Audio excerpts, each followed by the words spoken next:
Bismillahirrahmanirrahim. Assalamu alaikum and good morning, students. I hope you all will be fine. In yesterday's lecture, we have done theorem number 1 of chapter number 12, which was on page number 210. Today, we will do our second theorem, which is on page number 211. First of all, I will remind you what is a theorem.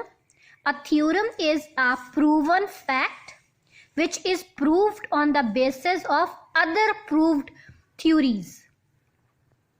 Clear? Now, the other thing I have to remind you is the components of theorem. You all will remember a theorem has 6 components. The first one is statement. As you can see, the statement is written in the black. The next is diagram. Third component is given. Fourth component is to prove. Fifth component is construction. And the last, sixth component is prove. By combining all these components, we complete one theorem. Today, we will do theorem number 2. The statement of theorem number 2 is any point equidistant from the endpoints of a line segment is on the right bisector of it.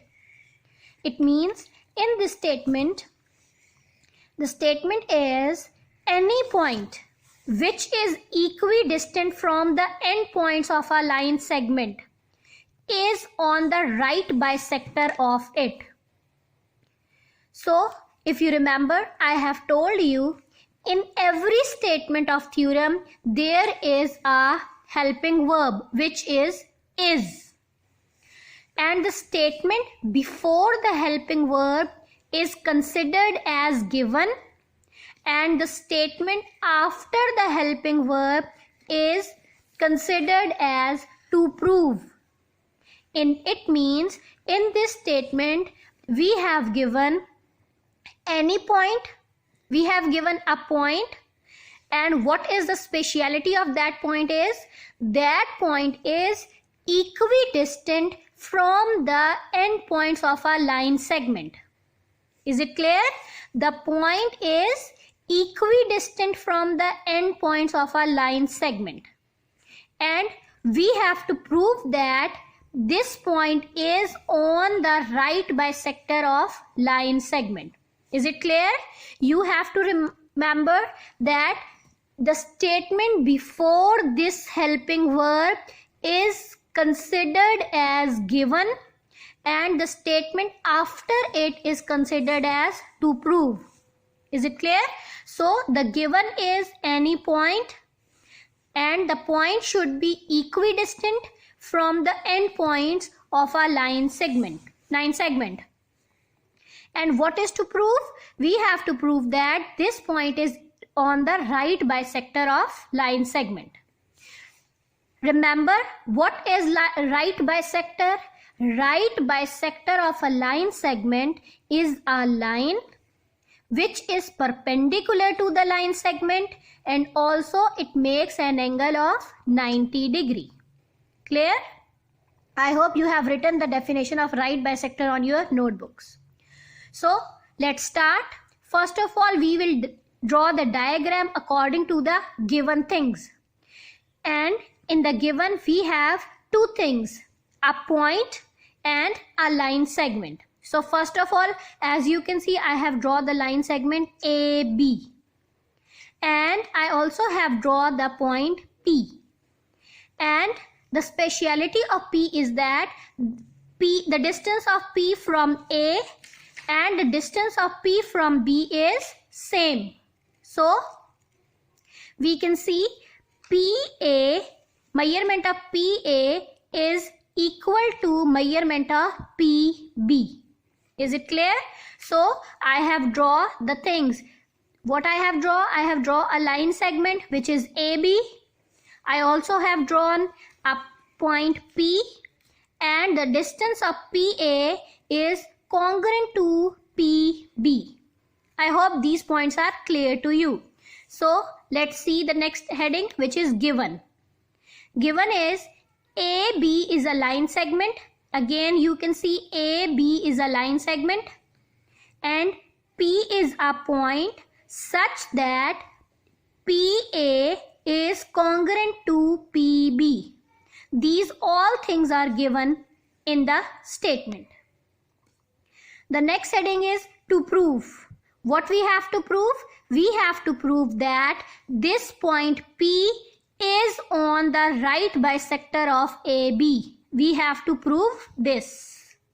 Clear? Now, the next heading is of construction.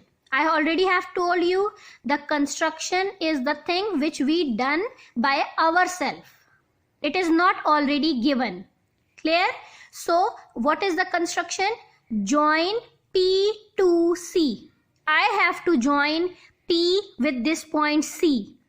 What is C? C is the midpoint of AB. Is it clear? What you have to do? You have to join this point P with the point C. And what is C? C is the midpoint of AB. Okay? Now let's join this P to C.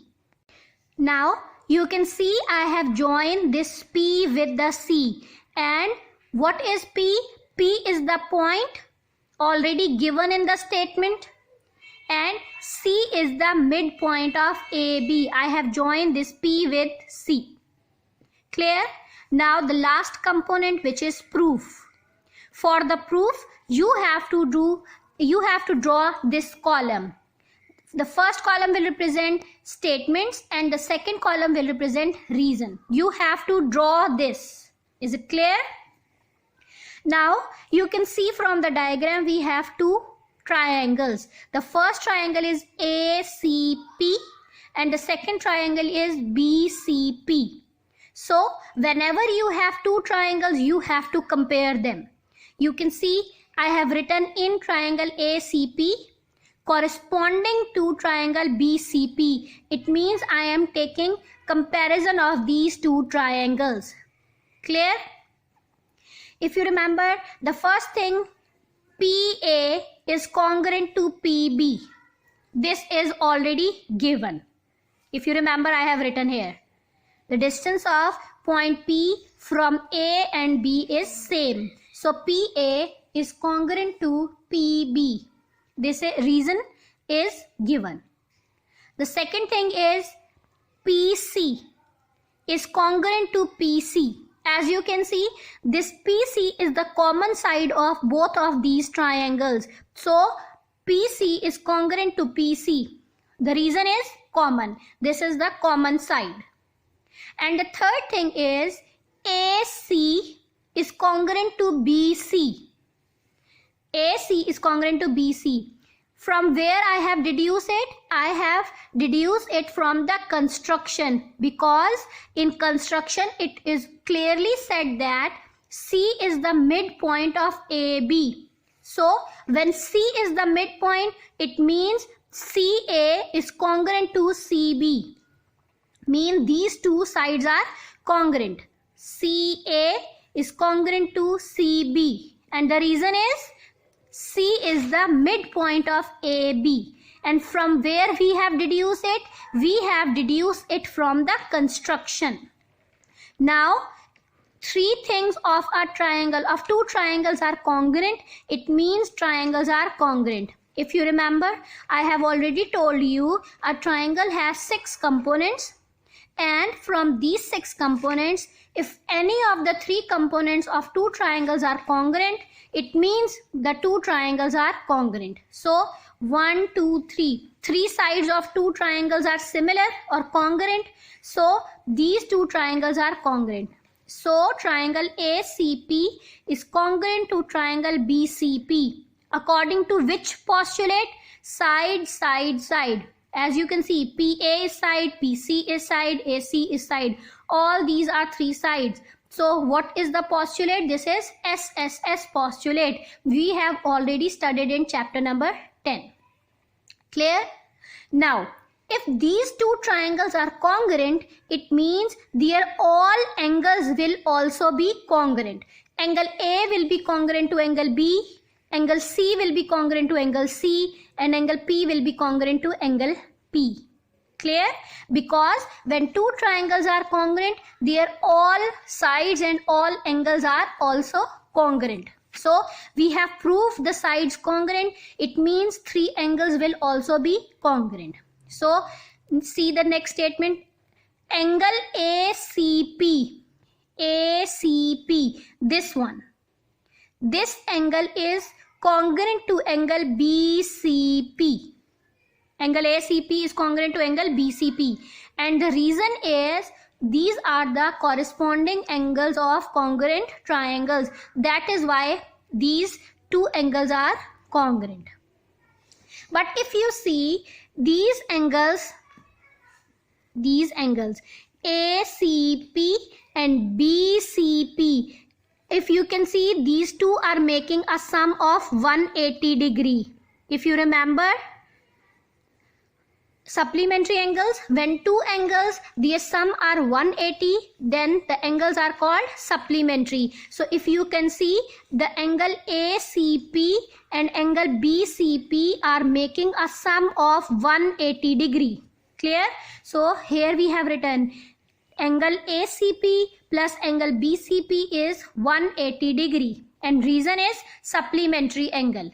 So from these two equation number 1 and equation number 2, you can see in first statement I am saying ACP is equal to BCP, mean these two angles are equal or congruent. And in the other statement we are saying the sum of these two angles are 180. It means we can, from these two statements we can deduce that angle ACP is equal to angle BCP, already written, and the measurement of these two angles are 90 degree, because the first statement is that they are equal and the second statement is that their sum is 180. It means both of these are 90 degree. 90 plus 90 is equals to 180 degree. Is it clear? From these two statements, we have deduced that angle ACP is equal to angle BCP, and the measurement of both of these angles are 90 degree. Reason is from 1 and 2, from these two equations. Is it clear? Now, from again you can see that PC is perpendicular to AB. Why? Because when I say they are making an angle of 90 degree, it means it is perpendicular to AB. Perpendicular means 90 degree. So from this statement I can see PC, here is the PC. PC is perpendicular to AB because PC is making an angle of 90 degree. I already have proved. Reason is the measurement of angle ACP is 90 degree, which is already proved here. We have proved it here. Clear? Now the second thing is, you already know CA is congruent to CB. Clear? From where we have deduced? We have deduced it from construction. We have already seen CA is congruent to CB. So PC is perpendicular to AB and CA is congruent to CB. You can see two conditions are satisfied: perpendicular and equality and midpoint. So when two conditions are satisfied, it means this PC is the right bisector of AB. Clear? Again you will remember, for right bisector two conditions should be satisfied. The first condition is making an angle of 90 degree, means perpendicular, and the second condition is to pass through the midpoint. And we have proved these two statements. PC is perpendicular and CA is congruent to CB because C is the midpoint. Two conditions are satisfied. It means PC is the right bisector of AB. Where is PC? This is PC. PC is the right bisector of AB. And if PC, P is the point on the right bisector. Clear? PC is itself a right bisector. And what is P? P is a point. So it means P is a point on this bisector. And we have to prove this. So P is the point on the right bisector of AB. We have proved. You can see in this theorem is proved by using other logics. Clear? This is the definition of theorem. A theorem is proved by using other proven facts or logics. Clear?